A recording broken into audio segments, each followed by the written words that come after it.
말씀의 제목은 재화의 전쟁입니다.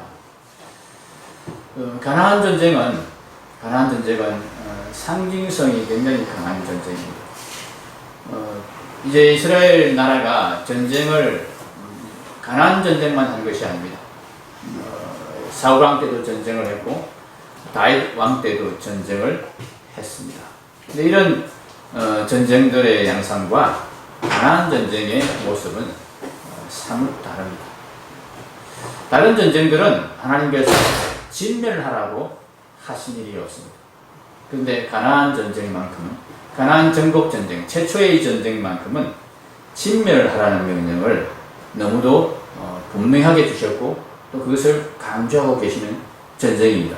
오늘 전쟁의 장면에서도 마찬가지입니다. 다수 왕들을 포로로 잡았습니다. 포로로 이미 확보를 했습니다. 옛날 전쟁은 지금 전쟁하고 달라서 왕이 잡히면 사실상 끝나는 전쟁. 왕이 모든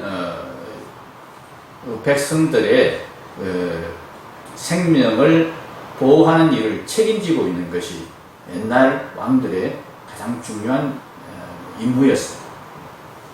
물론 우리나라 같은 지금 현대 나라에서도 대통령이 국민의 안전과 건강을 책임지는 그런 책임이 있지요. 그런데 그 책임이라는 것은 법의 테두리 안에서만 다 되는 것입니다. 그런데 옛날 왕들은 무한 책임을 져야 했습니다. 왕은 국민들을, 백성들로부터 모든 충성을 받고 또 그들의 모든 재산에 대해서 사실상의 마음대로 할 수 있는 소유권을 가지지만은 그 대신에 백성들의 안전을 전면적으로 책임을 져야 했습니다. 전쟁이 일어났을 때 왕은 항상 맨 앞에 나가서 싸워야 하는 것이 옛날 왕들의 책임이었습니다. 우리가 중세시대 유럽의 이야기를 보면 기사들의 이야기를 우리가 많이 보게 되죠. 그 기사들이 보면은 기사도란 게 있지 않습니까? 그 기사도에서 제일 중요한 것이 싸움을 할 때 앞장서는 것입니다. 기사의 대표가 바로 왕입니다. 영주가 왕이 되는 것입니다. 이 영주들은 지금 우리 현대전에서는 장군들은 후방에서 이렇게 싸우지 않습니까? 지휘를 하죠. 그런데 옛날 장군들은, 옛날 왕들은, 옛날 기사들은 그렇게 하지 않습니다. 후방에 있는 것은 기사가 아닙니다. 가장 앞장서서 백성들의 생명을 지키기 위해서 싸워야 되는 그런 사람들입니다. 그래서 왕이 잡히거나 패하게 되면 자동적으로 그 백성들도 패한 것입니다. 그런 의미에서 여호수아의 지금 전쟁이 가나안 전쟁에서 여호수아가 대항하는 연합군, 남부 연합군이죠. 남쪽 지역에 있는, 한번 보십시오. 지도를 한번 보십시오. 어디에서 요단강을 건넜습니까?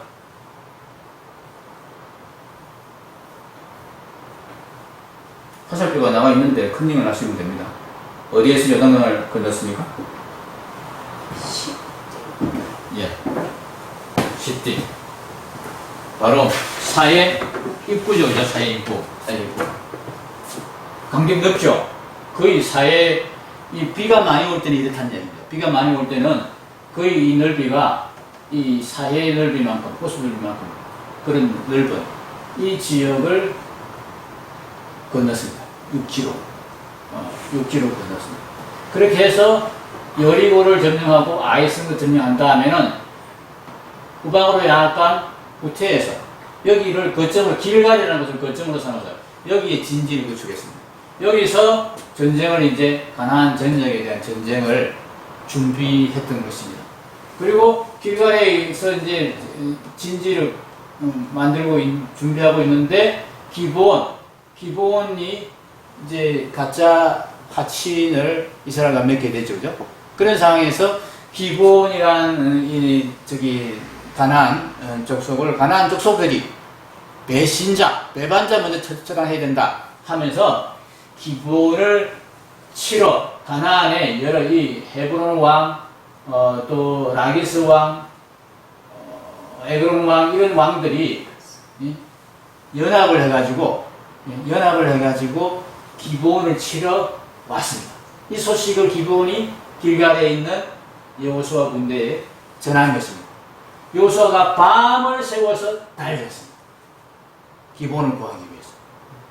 그렇게 해서 여기서 이 연합군이 도착하기도, 기브온을 공격하기도 전에 먼저 이 연합군이 기브온 근처에 와서 기브온을 이제 내일 공격하려고 이렇게 딱 준비하고 있는, 그렇게 잠을 자고 있는 이 연합군을 밤새워 달려와서는 그냥 기습 공격을 해버린 것입니다. 그래서 이 연합군이 혼비백산에서 도망을 치게 되었고, 도망하는 과정에서 여호와 하나님께서 내가 이들을 다 네 손에 붙였다, 이들을 진멸해라 하는 명령을 주십니다. 여호수아의 군대가 여호수아가 앞장서면서 쫓아가서 진멸하기 시작합니다. 도망가는 적들. 그런데 도망가는 적들을 쫓는 과정에서 우연히 어떤 군사가 발견하게 된 것 같습니다. 도망을 가다가 도저히 이 왕들이, 병사들은 죽기 살기로 빨리 도망갔는데 왕들은 평소에 그렇게 훈련을 많이 안 하고 전쟁 연습을 많이 안 한 것 같습니다. 편하게 지냈던 것 같습니다. 그래서 빨리 도망 못 가고 중간에 막게다라는 곳에 있는 굴이 많은 그런 그 지형이 있었던 것 같습니다. 그 굴에 들어가서 숨었습니다. 숨었는데 발각이 된 거예요. 우연히 어떤 군사가 굴에 소변을 보러 들어갔든지 그런 일이 있었겠죠. 이거는 그냥 지어낸 이야기입니다. 그러다가 흔적이 보이고 살살 들어가 보니까 연합군의 왕들이 거기에 숨어 있더라. 그리고 얼른 빠져나와가지고는 여호수아에게 보고를 합니다. 연합군의 왕들이, 그것도 이 왕들이 참 어리석죠.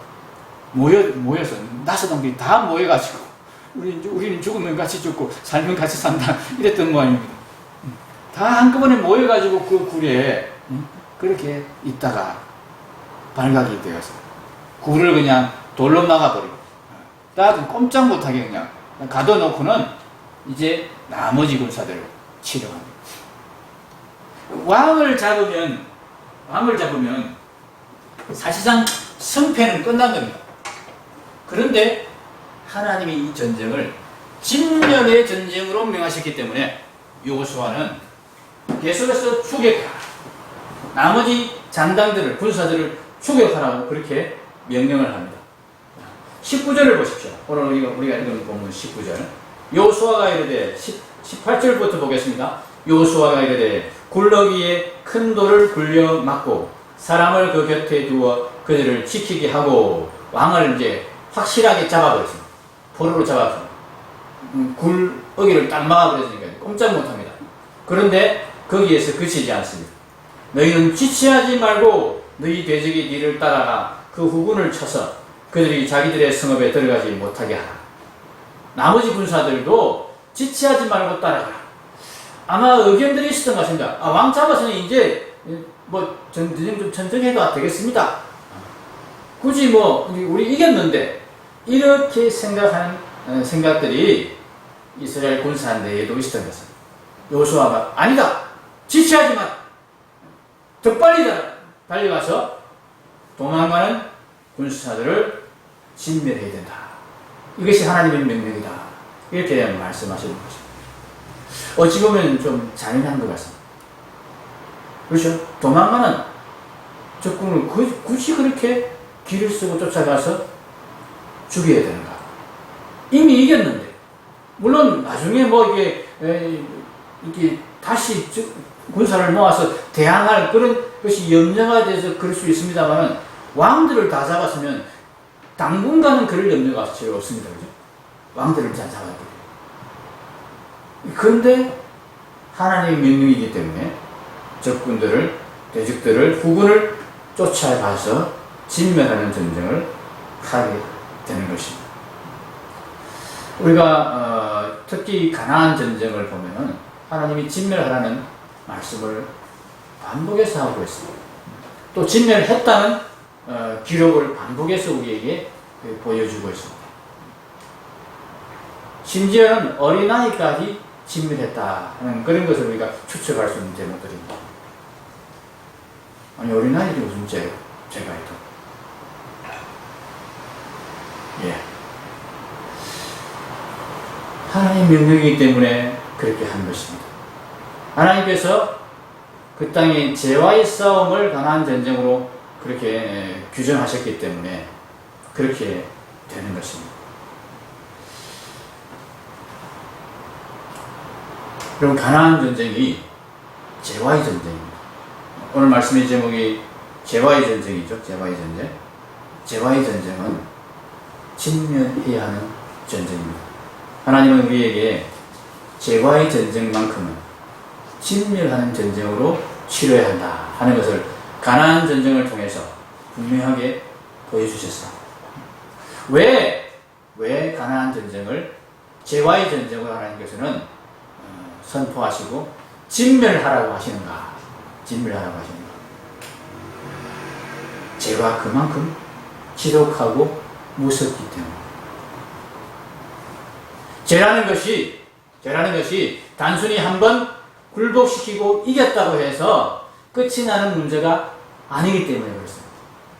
죄는 죽이고 없애고 진멸하기 전에는 안심할 수 없는 그런 놈이 바로 죄라는 것입니다.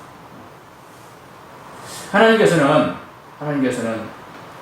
가나안 전쟁을 진멸의 전쟁으로 분명하게 만들기 위해서 가나안 정복 시기를 조정하셨습니다. 이스라엘 백성이 이렇게 이야기할까 싶어서 하나님 굳이 이렇게 이 가나안 원주민들을 다 진멸해야 됩니까? 이들도 우리하고 똑같은 사람인데 왜 이렇게 꼭 잔인하게 다 죽여 없애야 됩니까? 이런 말이 나올까 싶어서 창세기 15장 16절을 한번 찾아보겠습니다.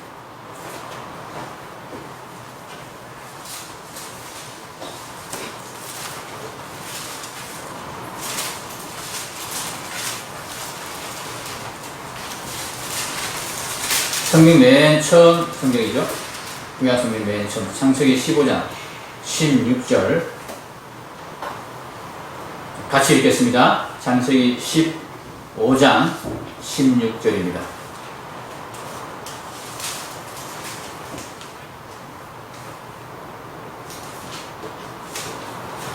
창세기 15장 16절 같이 읽겠습니다. 네 자손은 4대 만에 이 땅으로 돌아오리니 이는 아모리 족속의 죄악이 아직 가득 차지 아니함이니라 하시더니. 이게 무슨 말씀이냐면은 하나님께서 본래 아브라함을 가나안으로 이주시켰습니다. 가나안에 가서 살게 하셨습니다.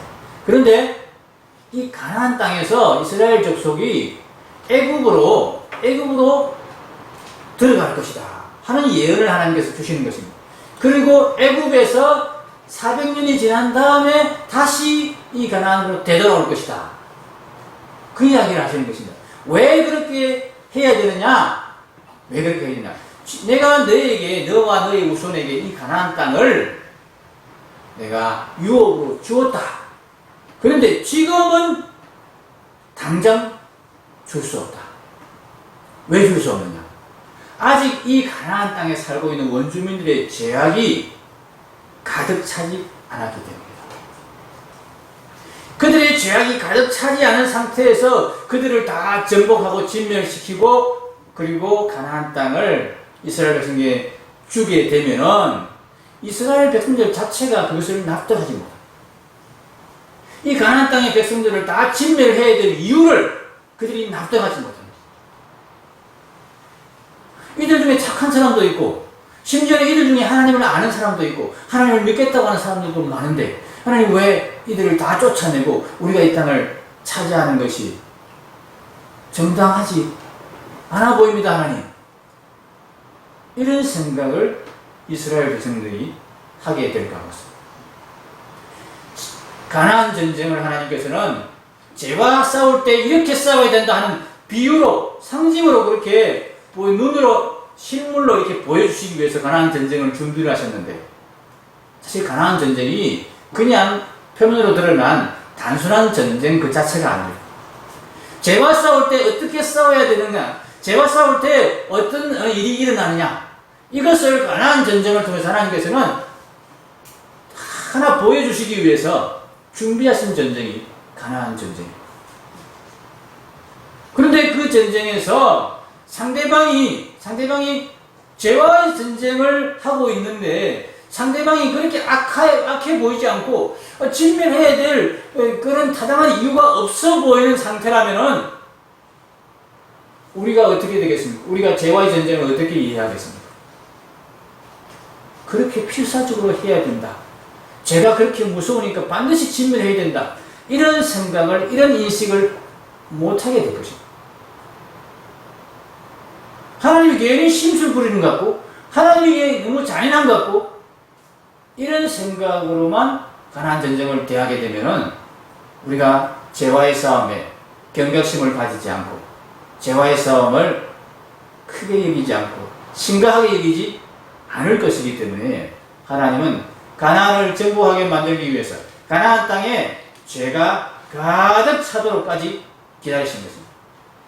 그래서 이 죄가 얼마나 지독한지 보게 하시고 그 죄가 얼마나 깊이 뿌리 박혀 있는지를 알게 하시면서, 그래서 내가 이 죄와의 전쟁은 내가 죄를 대할 때는 정말 심각하게 대해야 되고, 이 죄에 대해서는 그냥 적당히 해서는 안 되고, 적당히 타협해서도 안 되고, 굴복했다고 해서 그냥 물러서서도 안 되고, 뿌리를 먹을 때까지, 진멸할 때까지 반드시 끝까지 싸워야 되는 것이 죄와의 전쟁이다. 이것을 가르쳐 주시기 위해서 가나안 전쟁을 하나님께서 준비하신 것입니다.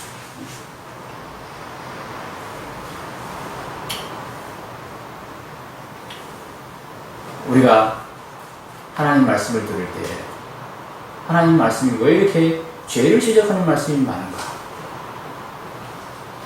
좀 은혜에 대해서 더 말씀해 주시고, 축복에 대해서 더 말씀해 주시고, 좋은 이야기들을 좀 더 말씀해 주시면 좋겠는데, 왜 하나님의 말씀이 그렇게 죄에 대한 이야기로 가득 차 있는가? 우리가 지난 주일날 말씀 가운데서도 확인했습니다. 가나안 땅에 들어가면 첫 번째 제사를 어느 산에서 드리라고 했습니까? 어느 산에서? 에발산입니다. 그리심산과 에발산이 있는데, 그리심산은 축복의 산이고 에발산은 저주의 산입니다. 그런데 제사를 드리는 산은 축복의 산이 아니고 에발산이었어요. 저주의 산 에발산이었어요. 무슨 이야기입니까? 복음을 여러분은 어떻게 이해하고 계십니까? 복음의 핵심이 무엇입니까? 복음의 핵심은 십자가입니다. 우리가 하나님 앞에 나아갈 수 없고, 우리가 망할 수밖에 없고, 우리가 저주받을 수밖에 없고, 우리가 영원히 멸망할 수밖에 없고, 우리가 영원한 형벌 받을 수밖에 없고, 우리가 지옥에 떨어질 수밖에 없는 단 하나의 원인, 바로 죄입니다. 근데 이 죄를 해결하기 위해서는 다른 방법이 없다는 거죠. 죄를 해결하는 유일한 방법은, 유일한 길은 십자가밖에 없다는 것입니다. 그래서 이 죄를 해결하고 하나님의 은혜에 들어가기 위해서, 하나님의 생명을 누리기 위해서 예수님께서 우리에게 십자가의 길을 제시해 주셨습니다. 이 십자가의 길만이 너희를 죄에서 구원해서 하나님의 은혜로, 하나님의 생명으로 나아오게 하는 유일한 길이다. 그렇게 말씀해 주신 것입니다. 그래서 십자가가 복음입니다. 그럼 사실은 십자가는 표면 그대로는 보면 저주입니다. 죽음입니다. 극형입니다. 형벌 중에서도 가장 극악한 형벌이 십자가형입니다. 최고의 형벌입니다. 사형 중에서 가장 사람들이 두려워하고 가장 힘들어하는 형벌이 십자가 형벌이었습니다. 근데 그 십자가가 복음이 되었습니다. 제 문제 해결은 십자가를 통해서만 가능하기 때문에 십자가가 복음이 된 것입니다. 죄는 여러분 굴복시켜서 제 문제를 해결할 수 있는 것이 아닙니다. 죄와 싸워서 한 번 승리했다고, 우두머리를 잡았다고, 크게 한 번 이겨서 밟았다고 그것으로 죄 문제가 끝나는 것이 아닙니다. 진멸해야만이 죄는 해결되는 것입니다. 다시는 일어나지 못하도록 마지막 하나의 장난까지, 마지막 찌꺼레기 하나까지 제 문제를 등한히 아니하고 가볍게 여기지 아니하고 끝까지 추적해서 그것을 해결하고 처리해야만이 제 문제가 해결되는 것입니다. 그렇게 하기 위해서는 하나의 방법밖에 없습니다. 하나의 방법이 무엇입니까? 예, 죽는 것입니다. 죽는 것입니다. 죽었다가 다시 살아나는 것. 이것이 십자가의 길입니다. 내 안에 죄가 있다. 내가 죄를 가지고 있다. 내 안에 참 더러운 욕심이 있고 내 안에 정말 계속해서 일어나는 교만이, 자랑이, 참 자기 주장이 있다는 것을 우리가 알게 됩니다. 이것이 해결되지 않고 해결됐다 싶은데 또 나타나고 또 일어나고 한다는 것을 우리가 알게 된다면 우리는 십자가를 붙들 수밖에 없습니다. 십자가를 붙들지 않을 수 없습니다. 여러분, 하나님 앞에 나올 때 우리가 은혜를 기대하고 나옵니다. 예배를 드릴 때 은혜 받기를 소원하며 그렇게 나옵니다. 은혜가 무엇입니까? 은혜가 하나님의 구원의 은혜가 진정한 은혜입니다. 영원한 생명의 은혜가 진정한 은혜입니다. 그것은 어디로부터 옵니까? 십자가의 복음으로부터 옵니다. 십자가의 복음은 그 출발점이 어디입니까? 죄를 깨닫는 것입니다. 가나안 족속의 죄가 진멸해야 해결될 수 있을 만큼 심각하고 지독하다는 것을 이스라엘 백성이 인정하지 않았다면 그 하나님의 명령을, 이 백성을 진멸해야 되는 하나님의 명령을 심각하게 진심으로 받아들이지 않았다면 이들은 가나안 전쟁을 이렇게 진멸의 전쟁으로 수행하지 못했을 것입니다. 않았을 것입니다. 사람인 이상 그렇게 할 수 없습니다. 이것이 죄와의 전쟁이라는 것을 정말 심각하게 받아들였기 때문에 가나안 전쟁을 진멸의 전쟁으로 순종해서 할 수 있었습니다. 이 죄 문제를 뿌리까지 해결하지 않으면 내가 살 수 없고 우리가 살 수 없고 우리에게 구원이 없다는 것을 분명하게 인식하지 않으면, 죄 문제가 이렇게 심각하다는 것을 분명하게 인정하지 않으면 십자가의 길로 우리는 나아갈 수가 없습니다. 자기를 부인하는 길로 갈 수가 없습니다. 죄를 깨닫는 것이 은혜를 받는 출발점입니다. 죄가 이렇게 심각하다는 것, 진멸하지 않으면 안 된다는 것, 그냥 적당하게 내가 이겨서 오늘도 죄하고 싸워서 이겼으니 됐다, 이렇게 생각할 정도로, 이렇게 그냥 넘길 수 있을 정도로 죄가 간단하지 않다. 반드시 진멸해야 되는 것이 죄다. 죄와의 전쟁은 진멸의 전쟁이다 하는 것을 하나님께서 가나안 전쟁을 통해서 반복해서 가르쳐 주시는 말씀을 우리가 잘 들어야 되겠습니다.